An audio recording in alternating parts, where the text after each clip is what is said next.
We are looking at how to pronounce this name, the name of this brand of tequila. We'll be looking at how to say more tequila brand names too. Stay tuned until the end to learn more of this video and to the channel.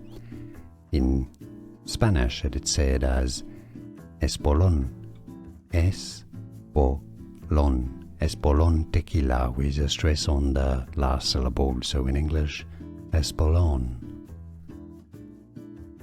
We are looking at how to pronounce this name, the name of this brand of tequila. We'll be looking at how to say more tequila brand names too. Stay tuned until the end to learn more of this video and to the channel. In Spanish, it's said as Espolon, Espolon, Espolon tequila with a stress on the last syllable, so in English, Espolon. Here are more videos on how to pronounce more confusing words and names too many mispronounced. Like this video if you found it useful. I appreciate your support. I'll see you soon and thanks for watching.